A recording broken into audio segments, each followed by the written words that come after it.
Salut les investisseurs intelligents, je suis très heureux de vous retrouver dans cette toute nouvelle vidéo dans laquelle nous allons aborder 5 points que vous devez respecter si vous voulez que votre business immobilier soit un véritable succès. Ces règles peuvent paraître basiques et elles le sont, vous avez tout à fait raison.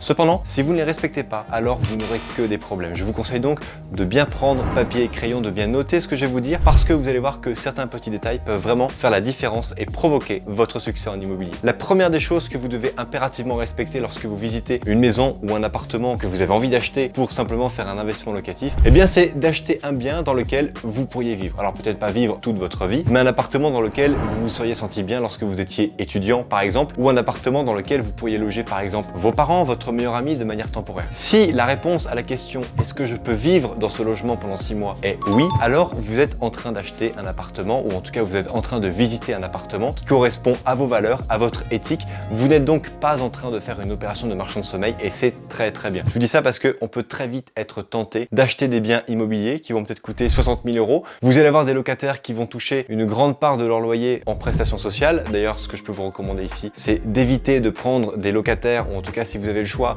eh bien de plutôt préférer des locataires qui vont toucher un maximum de 20% du loyer charges comprises en caisse d'allocation familiale. Pourquoi? Parce que le jour où la CAF va s'arrêter, et un jour elle s'arrête, eh bien votre locataire n'aura pas été éduqué à payer de sa poche un vrai loyer. Et vous risquez d'avoir un problème avec votre locataire si celui-ci, eh bien du jour au lendemain, avant il payait 1000 € de loyer, il y avait 800 € de CAF. Si du jour au lendemain il n'y a plus de CAF et qu'il se retrouve à payer 1000 € tout seul sans la CAF, il ne pourra pas parce qu'il n'aura pas été forcément éduqué pour cela. Donc faites attention à ce genre de petites choses qui a vraiment son importance. Deuxième règle pour avoir un franc succès, achetez des biens proches de chez vous. Il y a cette phrase de mon mentor que j'adore qui est « on ne gouverne bien que du haut de son clocher ». Donc imaginez un petit peu, vous êtes dans un petit village de France, vous voyez le clocher de l'église. Si du clocher de cette église, vous pouvez voir votre maison et tous vos investissements, alors c'est parfait parce que dès qu'il y aura le moins de petits pets de travers avec, je ne sais pas moi, un chauffe-eau à remplacer, une serrure à changer ou une peinture ou un mur à rénover par exemple, alors vous serez sur place, vous connaîtrez les artisans et donc vous n'allez pas avoir de frais de gestion à payer, etc.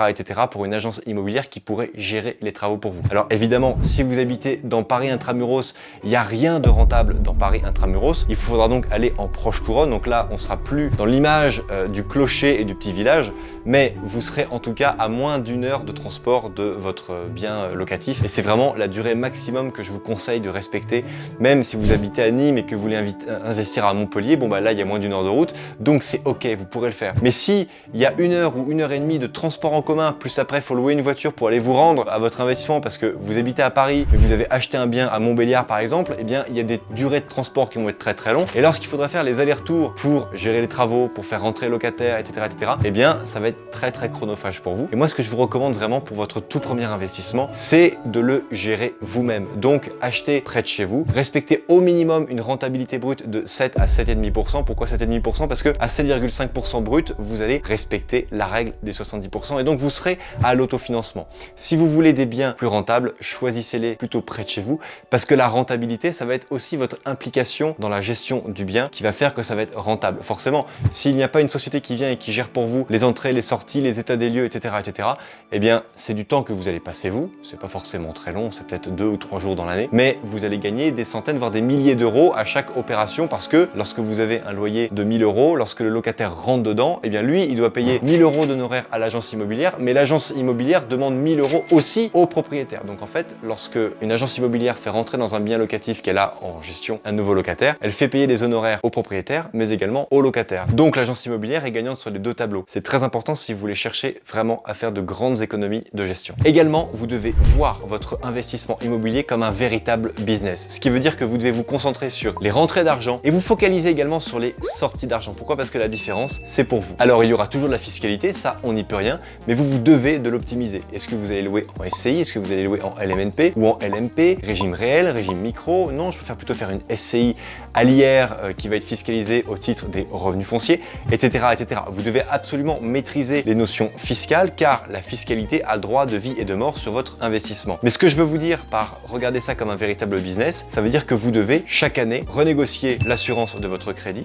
Pourquoi pas le taux, si les taux sont plutôt baissiers ou plutôt haussiers. Bon, là en ce moment on est plutôt sur les taux haussiers, donc je vous recommande fortement de ne pas renégocier vos taux parce que si vous avez investi par le passé, vous avez forcément eu des taux meilleurs que ce qui se pratique aujourd'hui. En revanche, ce n'est pas le cas pour l'assurance du crédit. L'assurance du crédit rembourse le capital capital restant dû à la banque si jamais vous êtes en défaut de paiement à cause d'une maladie, à cause de quelque chose. Mais chaque année, vous avez moins à rembourser puisque vous remboursez du capital, vous, de votre côté. Donc, ça ne sert à rien de payer tous les ans la même quantité d'assurance alors que l'assurance, elle a de moins en moins de capital à rembourser le cas échéant. Faites vraiment attention à ça. Moi, j'ai un rendez-vous tous les ans pour tous mes crédits avec un courtier et ce courtier renégocie tous les ans tous mes contrats d'assurance d'un seul bloc. Ce qui est bien, c'est que maintenant, il me connaît, il connaît tous les crédits que j'ai, etc., etc. Donc, j'ai simplement besoin de lui dire, allez, on repart pour une série de négociations. Et chaque année, c'est 5 à 6 000 euros par an qui me fait économiser. Alors, c'est vrai que j'ai presque 1 800 000 euros de crédit sur le dos aujourd'hui, donc j'ai de forts taux d'assurance adossés à tous ces crédits. Mais lorsque vous renégociez année après année, eh bien, vos assurances, non seulement ça se fait très simplement,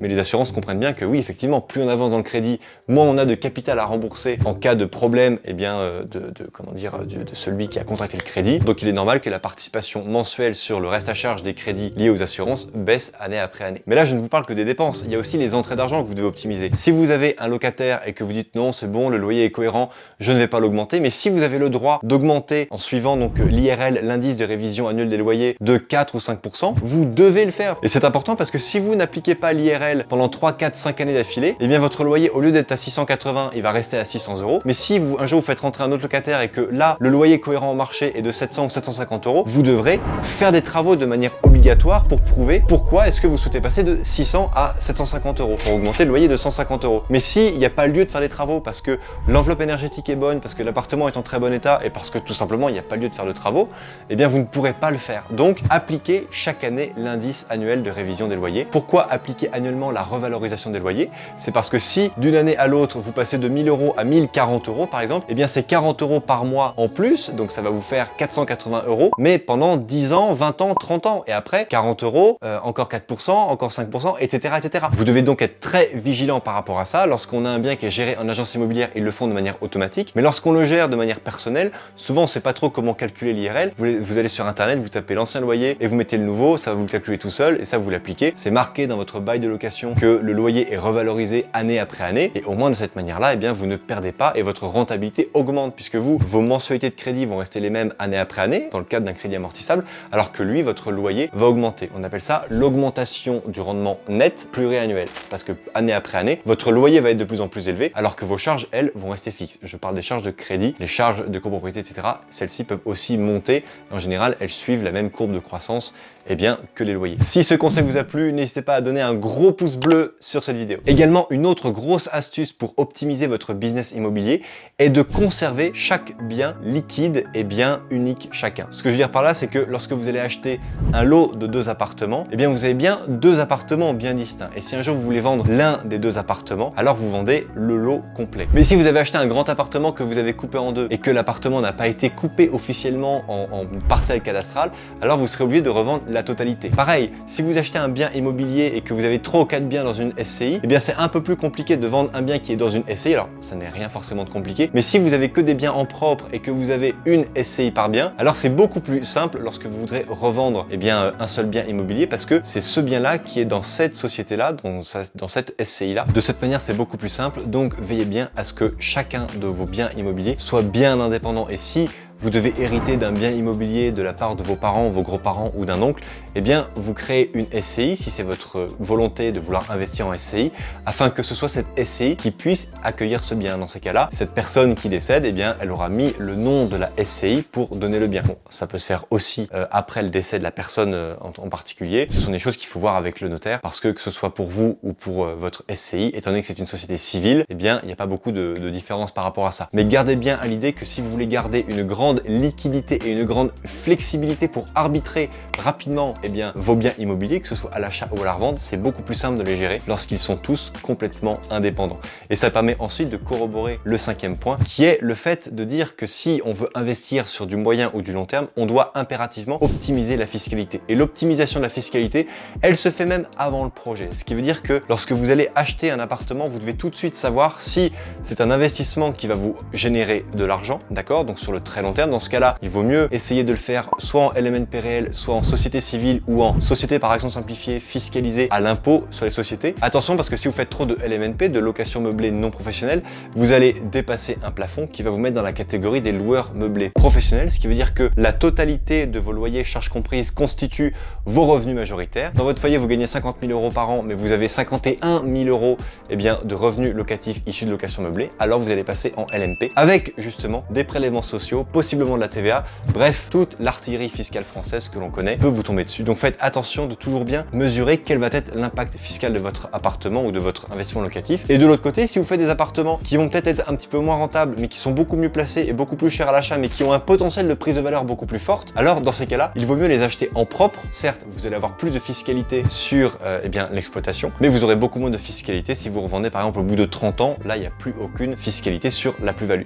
Donc faites toujours attention à ça, c'est vraiment très important. Voilà chers amis, j'espère que cette vidéo vous a plu, qu'elle vous a apporté un maximum de valeur. N'hésitez pas à la liker, à vous abonner, à m'écrire une question, je me ferai un plaisir d'y répondre sous cette vidéo. Et bien sûr, comme d'habitude, crise ou pas crise, on fait la route ensemble.